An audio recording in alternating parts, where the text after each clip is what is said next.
Le film Interstellar nous plonge dans un futur aussi fascinant qu'effrayant. Imaginez un monde où l'humanité doit trouver une nouvelle planète pour survivre. Cette aventure nous emmène dans une aventure spatiale époustouflante, avec des trous noirs, des voyages dans le temps et des dimensions inconnues. Interstellaire, science ou fiction? Réalisé par Christopher Nolan, Interstellar imagine un futur où la Terre devient inhabitable. Un groupe d'astronautes se lance alors dans une odyssée à travers un trou de verre pour trouver un nouveau foyer. Le héros de cette aventure vit en chair et en os la relativité du temps et pénètre dans une cinquième dimension qui lui permet de voyager dans le passé. Bien que ce soit une fiction, le célèbre astrophysicien Kip Thorne a contribué au scénario et aux effets spéciaux, réalisant même de nouvelles découvertes scientifiques grâce à ce travail. Comment propager la vie? Les scientifiques de l'université de Harvard ont proposé un modèle basé sur la panspermie, une hypothèse sur l'origine de la vie. Leur étude s'inspire en partie du scénario d'Interstellar. La panspermie suggère que des micro-organismes ou des molécules organiques voyagent à travers l'espace sur des comètes ou des astéroïdes, semant la vie sur différentes planètes. La panspermie, du grec pan, tout, et sperma, graine, recouvre en fait deux versions. La première est que des micro-organismes extrémophiles, voyageant sur des comètes ou des astéroïdes, ont pu se répandre jusqu'à atteindre la Terre. La seconde est basée sur le transport de molécules organiques dans l'espace par ces corps rocheux, ce qui constitue la pierre angulaire de l'origine de la vie. D'une certaine manière, l'histoire d'Interstellar suit un schéma semblable à celui de la panspermie. L'humanité, condamnée à l'extinction sur la planète Terre, cherche d'autres endroits où répandre sa semence.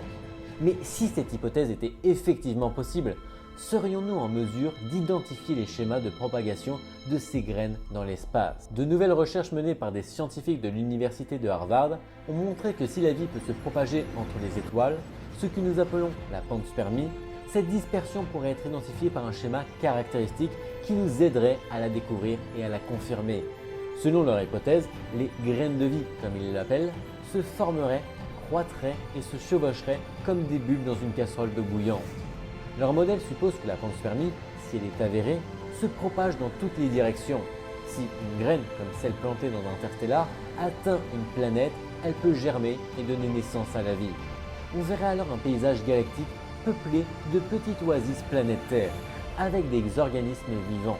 Son travail propose donc que si nous découvrions une vie extraterrestre sur une autre planète, nous devrions non seulement l'explorer, mais aussi vérifier si le schéma est vrai.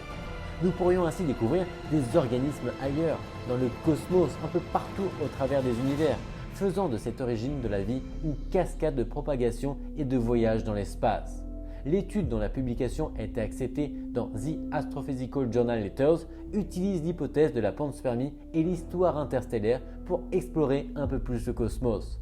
Peut-être qu'à l'avenir, leurs recherches nous aideront à trouver d'autres planètes avec des êtres vivants et à relever ainsi l'un des grands défis de la science-fiction, devenir réalité. Autres terres habitables. En revanche, l'actuel chef scientifique de la NASA, John Grunsfeld, a indiqué à l'époque que si nous voulons assurer la survie future de l'humanité, nous devrons tôt ou tard quitter la Terre.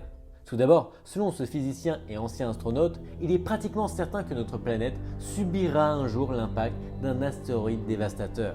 De plus, Grunsfeld est presque certain que le climat changera au point de rendre la Terre inhabitable, que ce soit par des causes naturelles ou par notre propre fait.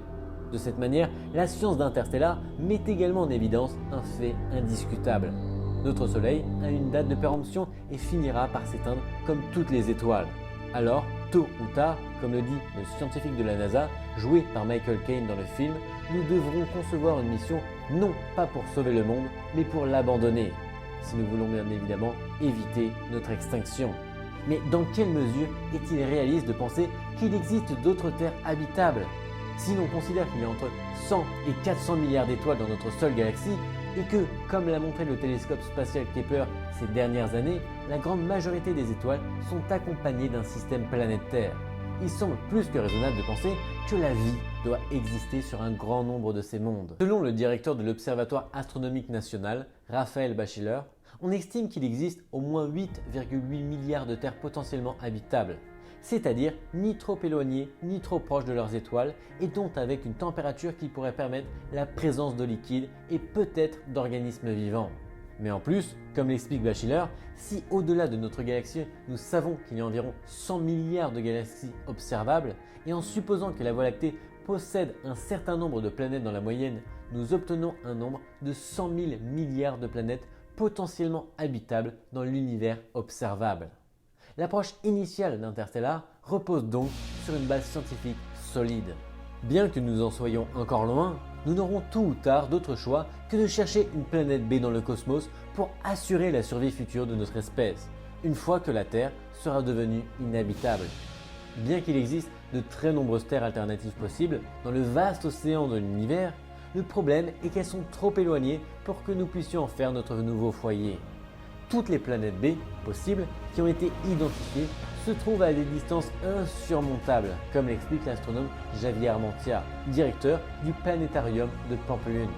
À sa vitesse actuelle, Voyager 1, la sonde de la NASA qui est allée le plus loin dans l'histoire de l'exploration spatiale, même au-delà des limites du système solaire, aurait besoin de centaines de siècles pour atteindre Alpha du Centaure, le système stellaire le plus proche de la Terre. C'est pourquoi, comme l'admet Raphaël Batchelor, même si des technologies sont développées pour augmenter la vitesse des voyages spatiaux, il est difficile d'imaginer que l'on puisse un jour gagner un facteur de 100, de sorte que les voyages interstellaires ne sont qu'un rêve. La solution, un trou de verre.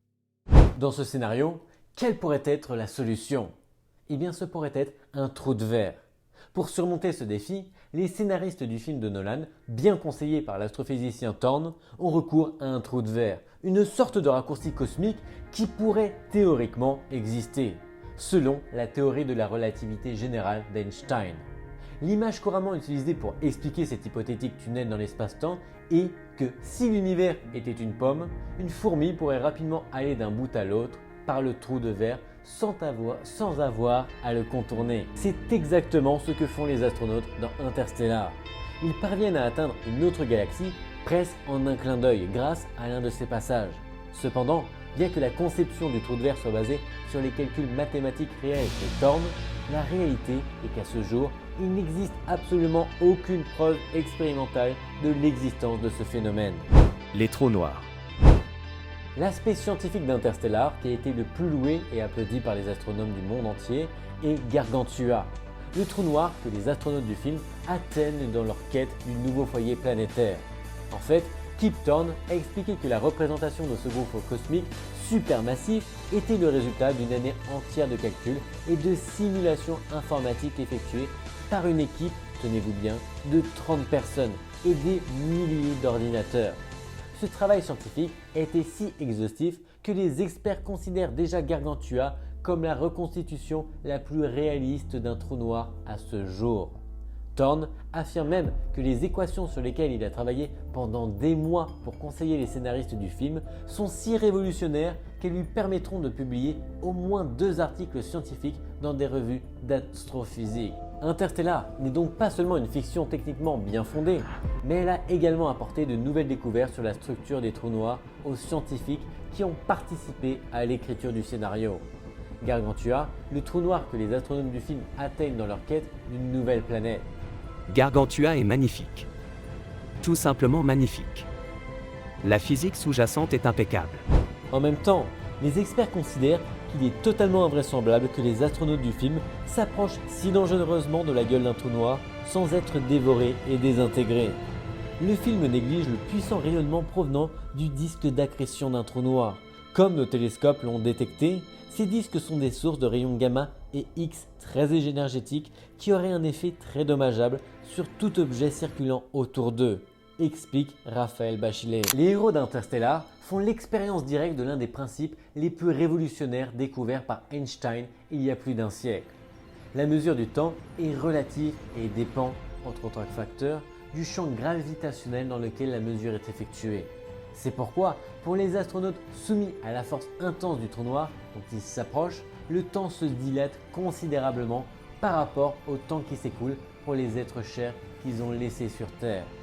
Sur l'une des planètes qu'ils explorent, 1 heure à sa surface équivaut à 7 ans sur la nôtre. Là encore, le film a été conseillé par Thorne, grand expert en la matière, et tout ce qui arrive au protagoniste repose sur une base scientifique solide. En fait, la dilatation gravitationnelle du temps est déjà couramment observée aujourd'hui dans les horloges atomiques attachées à des satellites situés à différentes altitudes au-dessus de la Terre. Cela explique pourquoi, placées à des potentiels gravitationnels différents, ces horloges affichent des heures différentes. Le temps passe plus vite pour celles qui se trouvent à des altitudes plus élevées, explique Raphaël Bachiller, à tel point que les satellites GPS sont programmés pour corriger ce décalage. L'une des images les plus hypnotiques et les plus bouleversantes du film est celle de la planète en orbite autour de Gargantua, où les astronautes sont acculés par des vagues colossales de la taille d'un gratte-ciel. Comme l'a expliqué Kip Thorne lui-même, un monde situé dans les puits de gravité d'un trou noir est donc soumis à des forces très intenses qui pourraient hypothétiquement générer ce phénomène impressionnant. Cependant, certains experts, comme l'astronome et animateur Neil deGrasse Tyson, connu pour avoir présenté la nouvelle version de la célèbre série télévisée Cosmos, ont fait remarquer que même si des vagues géantes existaient sous l'effet de la force d'un trou noir, elles n'auraient jamais la forme verticale observée dans le film. D'autres scientifiques, comme l'astrophysicien Roberto Trotta, professeur à l'Imperial College de Londres, rejettent catégoriquement l'idée qu'un être humain puisse survivre une seule seconde sur une planète possédant les forces gravitationnelles nécessaires pour générer de telles ondes. Cela signifie que si vous essayez d'y atterrir à sa surface, la gravité serait si forte que vous seriez immédiatement écrasé. D'un point de vue scientifique, le moment le plus audacieux et le plus invraisemblable d'Interstellar est sans aucun doute la scène où l'astronaute Cooper, après avoir pénétré dans les entrailles de Gargantua, finit par pénétrer dans une cinquième dimension dans laquelle il peut avancer et reculer dans le temps. Il s'agit d'un couloir infini dans lequel le passé, le présent et le futur deviennent une autre dimension spatiale, où l'on peut avancer ou reculer et même intervenir pour tenter de changer les événements d'hier ou de demain. Bien qu'il s'agisse évidemment de simples spéculations sans aucune preuve empirique, il ne reste pas moins que certaines théories actuelles de la cosmologie ont proposé l'existence hypothétique de dimensions exotiques et d'univers parallèles. L'astronome Neil deGrasse rappelle que dans notre expérience quotidienne, nous avons accès à 3 dimensions spatiales dans lesquelles nous nous déplaçons librement, en avant, en arrière, en haut, en bas, tandis que dans la 4e dimension, du temps, nous sommes prisonniers du présent, incapables d'avancer dans le futur ou de reculer dans le passé. Cependant, il pourrait théoriquement exister une 5e dimension dans laquelle toute notre vie se déroulerait devant nous de la même manière que les 3 dimensions de l'espace auxquelles nous sommes habitués. Dans cette 5e dimension, la question « quand suis-je né » ou « quand suis-je mort » n'a pas de sens, car en fait, vous êtes toujours en train de naître et de mourir. Toute votre vie se déroule en même temps et vous pouvez accéder à n'importe quel moment et même essayer de changer les événements. Bien qu'il s'agisse d'idées très stimulantes qui se prêtent à un traitement mathématique très rigoureux, nous n'avons encore aucune preuve expérimentale de l'existence de telles dimensions et ou d'univers simultanés.